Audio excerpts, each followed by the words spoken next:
C'est l'endroit le plus impudique de toute la chaîne des Alpes, la face nord de l'Eiger. Une paroi verticale, 1800 mètres d'un seul tenant, premier obstacle face aux masses d'air atlantique qui viennent s'y fracasser.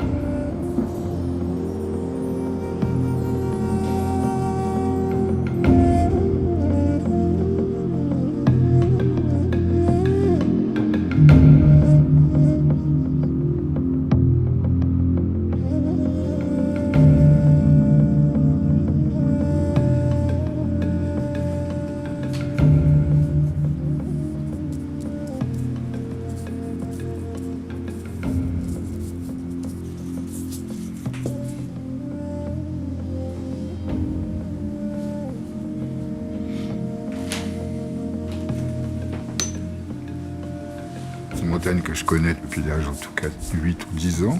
Et je pense que c'était un peu un coffre à souvenirs aussi. C'est-à-dire certaines choses me rappellent des éléments de ma vie.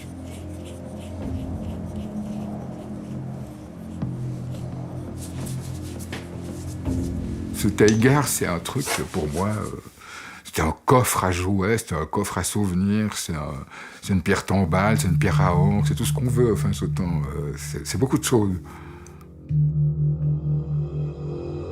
C'est un mur zen en même temps, c'est d'un côté rébarbatif, mais c'est attirant, ça débouche sur autre chose. Et là-dedans, c'est un monde. Moi, je trouve qu'il y a le monde là-dedans.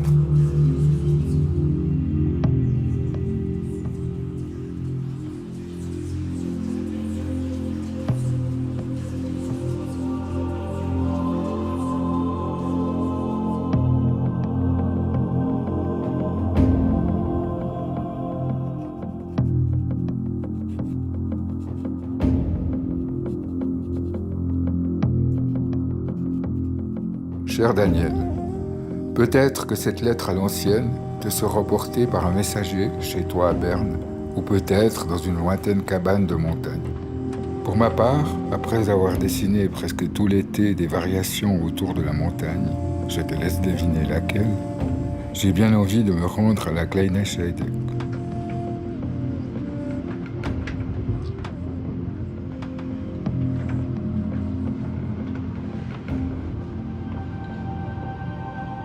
Cette année, je ne suis pas encore allé me balader au pied de l'Eiger. Est-il encore là? Probablement, mais plâtré de neige, puisqu'une grande quantité en est tombée dans la région. Ce n'est pas encore la saison du ski, et un grand silence doit régner là-haut.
Einzelreisende nach Jungfrau bitte vorne Gleis 2, Nummer 212 einsteigen.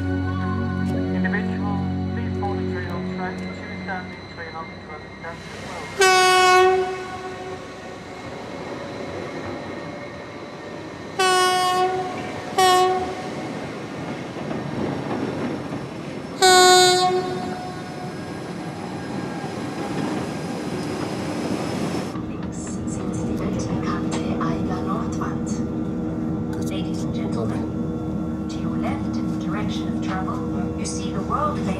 Ah, ouais, c'est là. Ah, ça. Moi, je ne sais jamais la gauche ou la droite. Oui, voilà. Mais on voit rien. T'es d'accord? Maintenant, tu connais l'Eiger par cœur, alors il faut peut-être choisir une autre montagne, non? Oui, tout à fait. De Lausanne, les Dents du Midi. C'est pas mal aussi. Non, mais ça, quand je saurai Par cœur, faire un Eiger. D'accord. Oui. Mais maintenant, on a développé Autre face. une amitié, quoi. C'est incroyable, les rochers de la rampe, comme c'est orange. Et pourquoi tu le peins toujours en noir et blanc? Parce que j'ai cru que c'était en noir et blanc.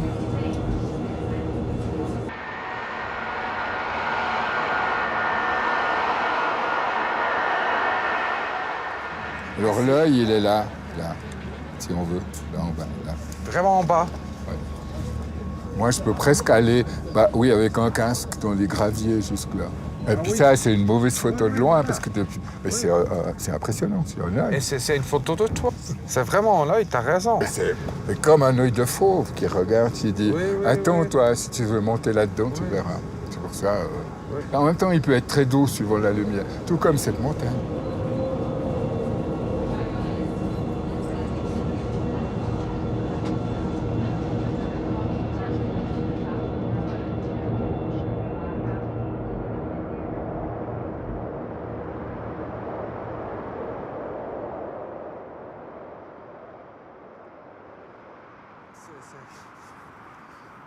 Ah, c'est ça, la gardienne de...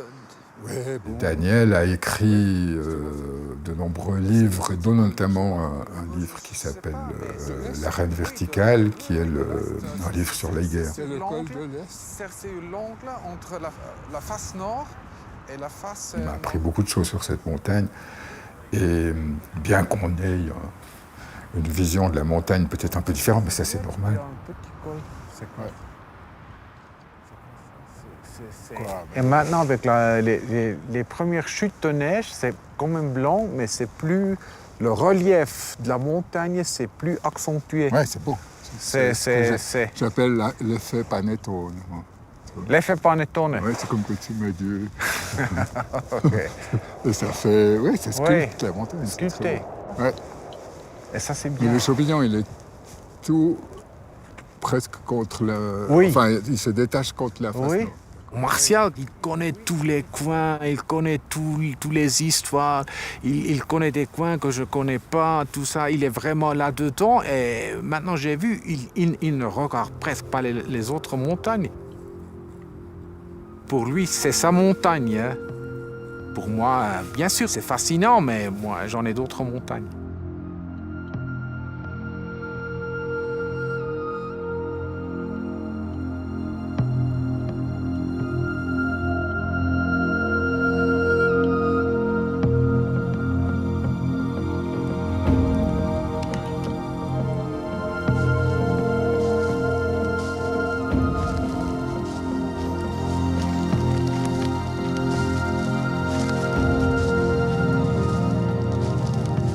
Comme peintre, il aime ce mélange de roches et de neige. Encore aujourd'hui, quand il a regardé le Schneehorn, mais le Schneehorn, ça veut dire montagne neigeuse, il est assez beaucoup de roches et ça lui plaît parce qu'il y voit des traces, comme des traces qu'il dessine. Tandis que pour moi, je regarde plutôt le Silberhorn qui est une cône neigeuse tout régulière. Moi, je trouve plus beau, mais lui, il regarde autrement les montagnes. Et c'est très intéressant comme une autre personne regarde cette montagne que tu connais déjà bien, mais qu'il regarde d'une autre façon. Ça donne un autre aspect de la même montagne. Tu fais quoi? Pardon. Je fais un selfie de nous avec l'Eiger. Ah, ouais, d'accord. Nous deux et l'Eiger. Un selfie. Tu as Oui. Et tu n'as pas la perche. On voit? Oui. Bon. Oui. Ah, On voit ouais, derrière. ouais.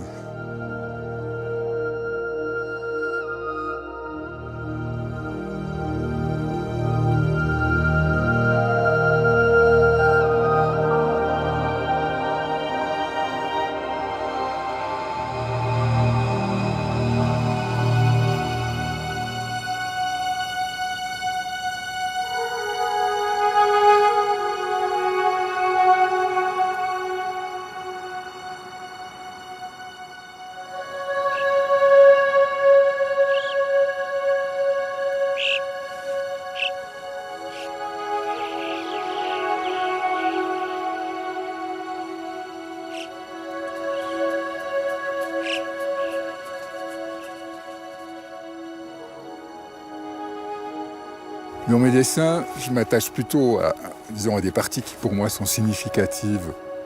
C'est-à-dire qu'il y a un côté graphique au plastique très fort. Alors, il y a notamment tout en bas ce qu'on appelle le premier pilier. Ça, j'ai fait beaucoup de dessins de cette montagne dans la montagne. Et puis plus haut, mais ça c'est plus difficile parce que déjà plus lointain, il y a le fameux fer à repasser qui est une sorte d'étrave aussi, qui forme, vu de plus loin, une sorte de nez ou de masque, un peu de chat.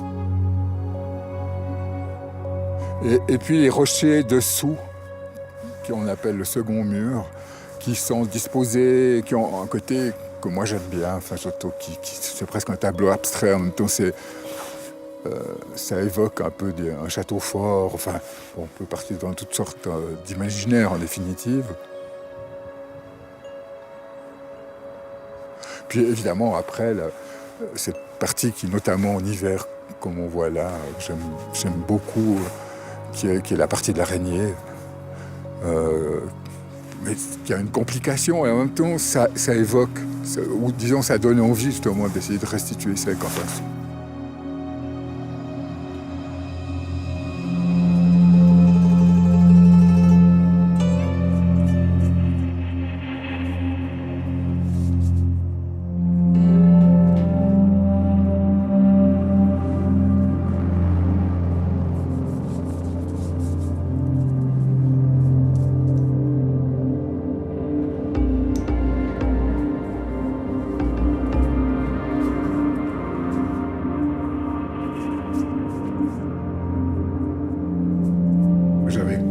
Un petit peu avec la calligraphie, c'est-à-dire essayer de tracer des signes chinois. J'étais fasciné par la possibilité de ce qu'on peut faire avec un pinceau comme ça.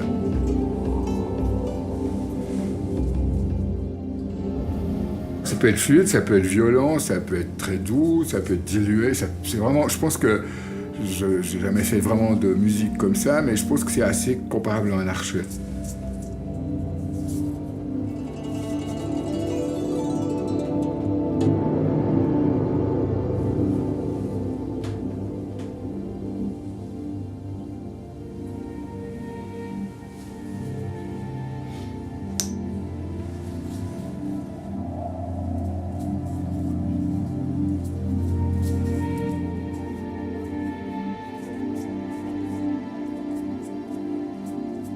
Tout ça est très organique, donc il y a un sentiment aussi de travailler presque avec les mêmes choses que ce qu'on représente.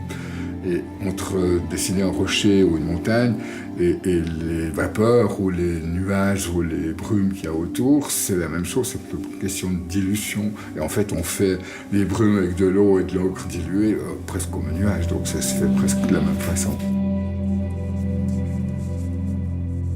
Et en Chine, dans l'ancienne tradition, on dit souvent aussi d'ailleurs que les rochers sont les fils des brumes. Et en même temps, je trouve ça très beau. On peut le voir en montagne, c'est qu'une masse gigantesque d'une montagne peut tout d'un coup être cachée par un nuage et on ne voit plus rien. Donc ça aussi, c'est ce dévoilement, cette apparition, on peut essayer de le restituer dans le travail du dessin.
Je suis né dans le Jura à Fleurier, dans le Val de Travers. Il y avait les montagnes, pas très hautes, mais enfin quand même des faces de calcaire en face de chez moi. Je voyais ça depuis la chambre que j'étais enfant. Je pense que ça m'a marqué.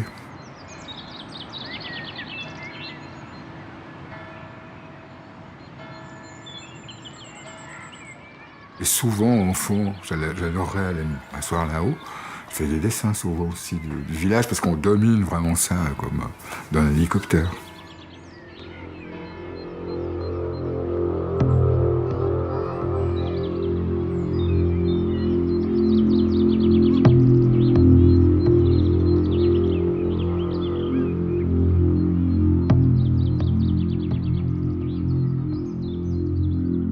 Quand on vient du Jura, où les montagnes sont couchées, celles, debout et noires, des Alpes sont terrifiantes. À lever la tête vers le sommet de la face nord de l'Eiger, on a l'impression de perdre l'équilibre. La face nord va vous écraser de toute sa noirceur. D'où l'astuce de Leiter, reprendre un point de vue aérien à la chinoise, tel un oiseau frôlant la paroi de son vol plané.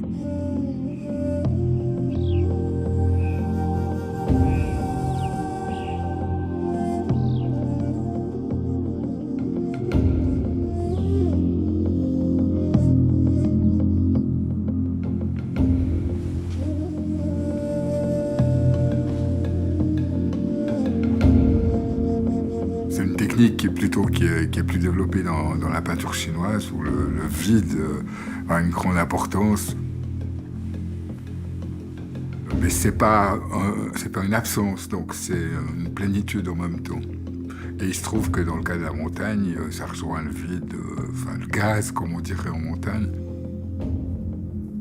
Je l'évite parce que je suis plutôt sujet au vertige. Et en dessin, alors c'est tout à fait possible et je trouve que c'est même très beau. Je trouve très beau en montagne, c'est des perspectives un peu fuyantes comme ça, où ça peut être très convergent très rapidement. Ça fait des images qui sont bien.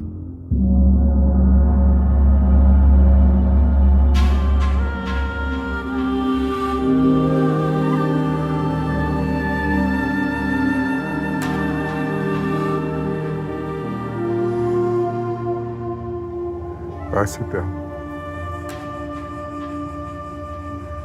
Ouais, c'est un rêve d'oiseau. On voit bien le fer à repasser, le deuxième névé. Magnifique. Ouais, super.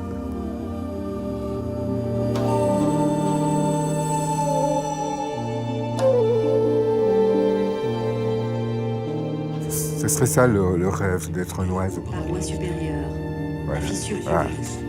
En dessous, le vide. Un abîme vertigineux qui plonge à 1000 mètres de profondeur.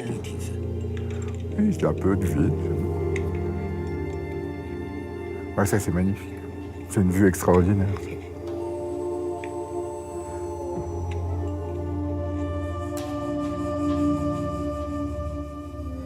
Tout le gaz de la paroi, extraordinaire. Voilà, c'est comme ça, c'est de nouveau un rêve d'oiseau, en l'occurrence d'hélicoptère, mais c'est ce que j'aimerais pour eux. La traversée des dieux, l'un des passages les plus dangereux.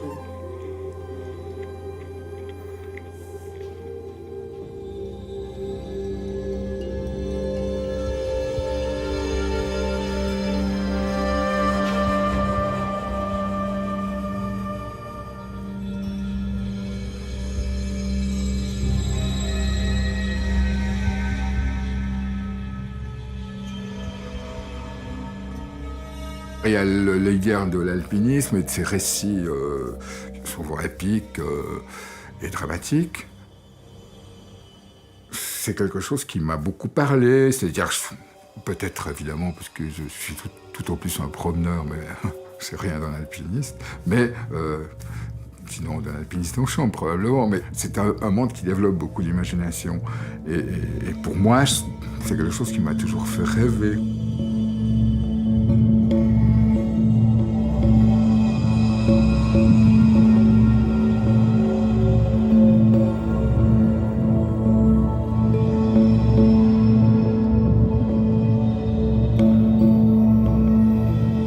côté céleste dans la montagne. Ça touche le ciel et donc une autre forme du vide tout d'un coup, et ou de plénitude aussi.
Dans ce monde où tout change tout le temps, je crois que c'est assez important d'avoir un endroit, où, en l'occurrence une montagne, où on se retrouve face à soi-même. Donc c'est aussi, je crois, une sorte d'écho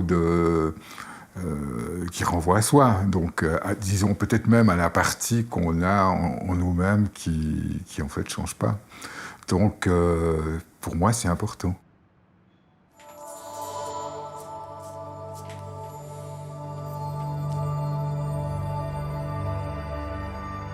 Privilège des artistes, nous faire voir la réalité comme ils ont su la recomposer.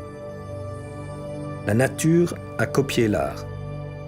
Cette tache noire, prise dans l'encre, cette masse charbonneuse juste sous l'araignée, ce n'est plus Liger, c'est du Leiter.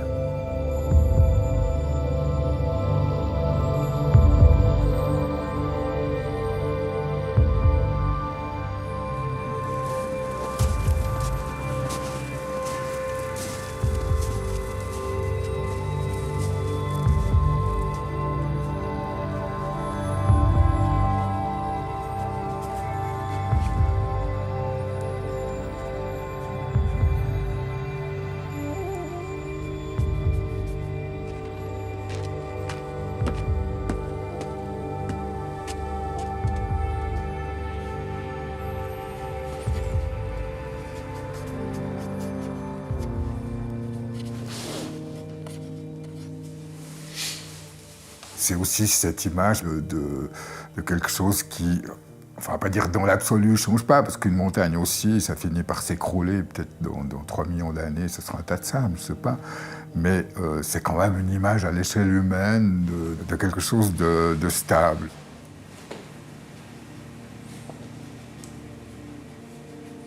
Mais derrière tout ça, la chose principale, je crois que c'est le silence. Donc c'est un paradoxe, parce qu'on pourrait en parler, ou je pourrais en parler des années, mais en fait, c'est un rapport assez profond ici dans le ciel.